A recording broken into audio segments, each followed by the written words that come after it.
কতবার বলেছি এরকম ভাবে হুটপাট করে না চলে আসতে এখানে, হ্যাঁ? কতবার বলেছি? একটা কথা শোনার প্রয়োজন মনে করো না তোমরা। তোমাদের মতন দুটো অপদার্থ লোক আমি আর জীবনে দেখিনি। কি হয়েছে? কেন হয়েছে এখানে বলো, কি হয়েছে? বস, আপনার কথা মতো আজ আমি নিজে গিয়া গাড়ি লইয়া মাছ পৌঁছায় আছি। এতদিন মাছের আড়তের আড়ালে আপনার ওই 2 নম্বরই নেশার জিনিসের ধান্দা চলতেছিল। কারো টের পাইতে দিয়েছি? কাউরে দিই নাই। এই রোমিও এখন গ্রাম থেকে বিদায় হয়েছে, এতে আখেরে তো লাভ আমাকেই হইল। এখন স্টিয়ারিং বস আমার হাতে, আপনি নিশ্চিন্ত থাকেন। আপনার কথা মতো আমি রোমিওরে সরাই দিয়েছিলাম, আর কোনো চিন্তা নেই। ওই রোমিও এখনো আমাদের রাস্তা থেকে সরে যায়নি। হ্যাঁ, এত রিল্যাক্স না হয়ে ও কোথায় আছে সেটা খুঁজে বের করো, নাহলে পরে কিন্তু ওই আমাদের জন্য বিস্ফোরা হয়ে দাঁড়াবে। আমি ওরে ঠিক খুঁজে বার করবই বস। ওর লগে এখনো অনেক হিসাব চোকানো বাকি আছে আমার। নাও এটা ধরো।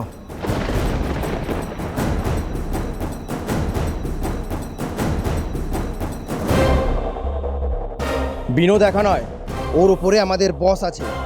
আর বস একবার ইশারা দিলে তোদেরকে মারতে 1 মিনিটও সময় লাগবে না।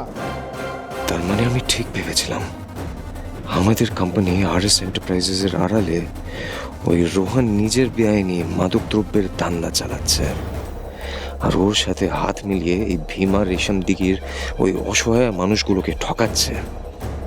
তার মানে এতদিন বিনোদের বস বলতে এই রোহনের কথাই সবাই বলতো। তোমার দেখে ভাবছিলাম আমার পোলায় বুঝি ফিরাইছে, তার যে হুবহু তোমার মতো দেখতে। সেও বোধহয় কোনো বড় ষড়যন্ত্রের শিকার। নেবে এইভাবে হারিয়ে যাওয়ার পোলায় তো সে নয়। এতক্ষণে আমার কাছে পুরো ব্যাপারটা ক্লিয়ার হলো।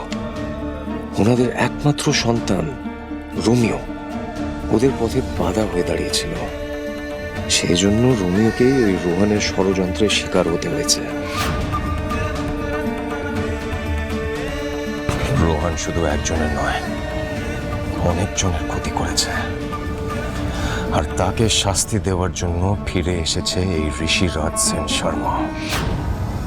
শুধু নিজের পরিবার নয়, ভানুবাবু আর অঞ্জলি দেবীর একমাত্র সন্তান রোমিওর বদলা নেওয়ার জন্য আমি রোহনকে শাস্তি দেবই।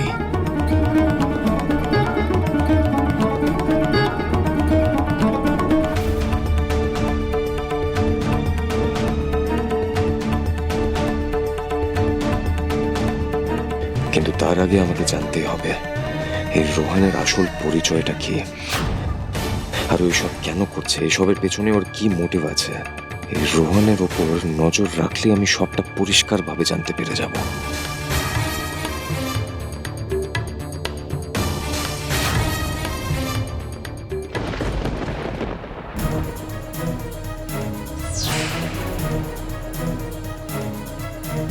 কেউ একটা রয়েছে মনে হচ্ছে, যে আমাদের কথা শোনার চেষ্টা করছে।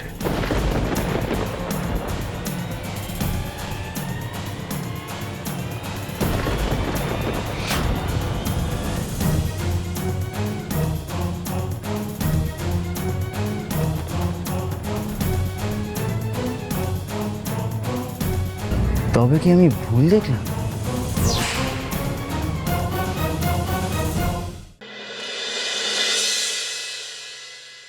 আজ কতদিন পর আবার সবাই মিলে একসাথে খেলাম, বল? একদম ঠিক বলেছো কাকিমা। সত্যি ভাই চলে যাওয়ার পর থেকে না এরকম একটা দিনও যায়নি যে ওর কথা মনে পড়েনি খেতে বসে। ভাত খাওয়ার সময় আমার চোখের জল পড়েনি, এরকম হয়নি। কিন্তু দেখো এতদিন পরে ভাইকে দেখতে পেয়ে সত্যি কি যে শান্তি হচ্ছে না গো, কি বলবো। আচ্ছা, তাহলে আজকে আমাদের রাখিটা ভালোই ভালোই হয়ে গেছে। এবার দিদির স্বাদ। ও মা, বলছি এটা তো প্ল্যান করতে হবে আমাদের। সব হয়ে গেছে, মায়ের সাথে কথা হয়েছে। কালকে একটা খুব ভালো দিন আছে, কালকে আমরা রুষার স্বাদের অনুষ্ঠান করব। Very nice. মামা হব আমি, মামা হব, ভাবতে পারছো? I am too excited. কিন্তু মা, বলছি স্বাদ দেবো দেবো করলেই তো হলো না, অ্যারেঞ্জমেন্টস করতে হবে তো, অনেক কাজ আছে তো, সেই কাজগুলো তো করতে হবে। দেখেছিস? এই তুই মাকে কাজ শেখাবি? হ্যাঁ, না রিল্যাক্স রিল্যাক্স, কাজ শেখাচ্ছি না, আমার ঘাড়ে কটা মাথা, আমি তোমায় কাজ শেখাবো। আমি বলছি সব আনাটানা হয়েছে তো, অনেক কিছু জোগাড় করতে হবে তো। সব রিজুলার মা সামলাচ্ছে। Okay. যদি কিছু আনা না হয়ে থাকে তোকে বলে দেবো, তুই এনে দিবি। আচ্ছা পাখিমণি, বলছি এসবের আবার কি দরকার ছিল বলো তো? এই একদম আর না করবি না। ঋষি নেই বলে তুই তো সাধের অনুষ্ঠানটাও করতে চাসনি, আর আমরা কেউ তোকে জোরও করিনি। কিন্তু এখন তো ঋষি ফিরে এসেছে, তাই এই বাড়িতে আমরা সবাই মিলে হই হই করে তো সাধের অনুষ্ঠান করতে চাই। একদম দিদি, শুনে নাও, আমরা কিন্তু কেউ এবারে কোনো বারণ শুনবো না, একদম। তোমার সাধারণ অনুষ্ঠান হবে, দ্যাটস ফাইন, কি তাই তো? একদম। আচ্ছা আচ্ছা ঠিক আছে, তোরা যা বলছিস সেটাই হবে। কালই আমার স্বাদের অনুষ্ঠান হবে, খুশি তো? খুব খুশি। আর শোনো না দিদি, বলছি কালকে আমি তোমার ফেভারিট সব করে ডিশ রান্না করবো, কেমন?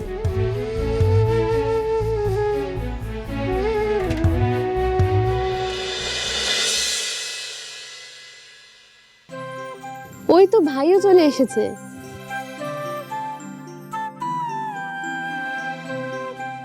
কি রে, অফিস ঘোরা হলো? দা ভাই শোনো না, তোমাকে একটা নিউজ দিতে হবে। আমরা কালকে দিদির সাথ করছি। আফটার অল আমাদের বাড়িতে একটা ছোট্ট একটা সদস্য আসছে, হ্যাঁ, তাকে তো ওয়েলকাম করতে হবে আমাদেরকে, তাই না? আমার খুব এক্সাইটিং লাগছে। শোনো আমরা কি কি করবো বলো তো? রোহান যে ভয় পেয়েছে এটা আমি যথেষ্ট বুঝতে পারছি, তাই ও কিছুতেই চুপ করে বসে থাকবে না। আমার মুখ বন্ধ করার জন্য ও শোর বড় কিছু একটা প্ল্যান করছে।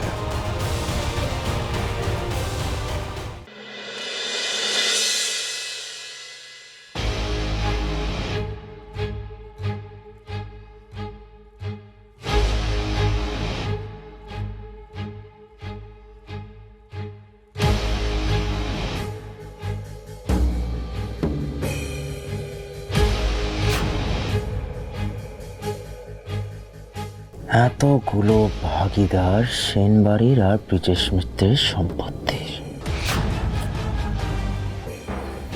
ভাবলাম পিউকে বিয়েটা করে অন্তত অর্ধেকটা সম্পত্তি নিজের করব, কিন্তু না, পুরো পুরো প্ল্যানটা বেঁচতে গেল।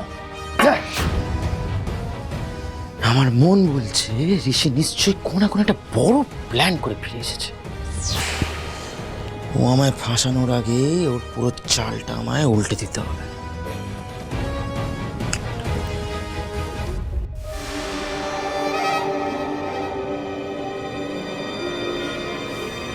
এখন এদের সবার মধ্যে সব থেকে বেশি দুর্বল ঋষির প্রাণের দিদি রুষা, কারেক্ট?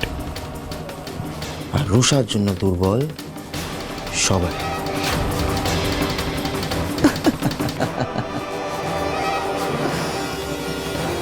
সরি মামু, তোমাকে দিয়ে আর কিচ্ছু হবে না। যে এখনো জন্মায়নি তাকে কাজে লাগিয়ে নাকি তুমি আমার অর্ধেক সম্পত্তি আমার থেকে কেড়ে নেবে।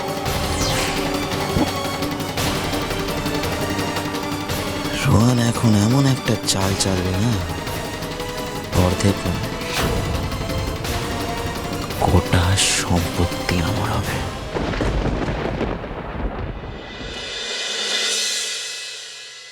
দাঁড়া,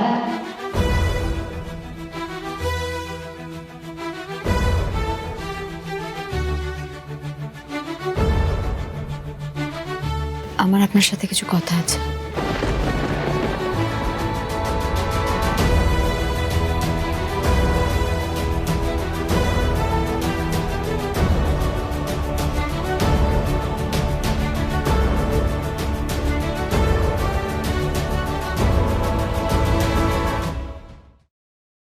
রোমিওরে খুঁজতেছি। কে রোমিও? ছোটবেলার বন্ধু রোমিও। কে আপনি? তোমার কি মনে হয় কে আমি?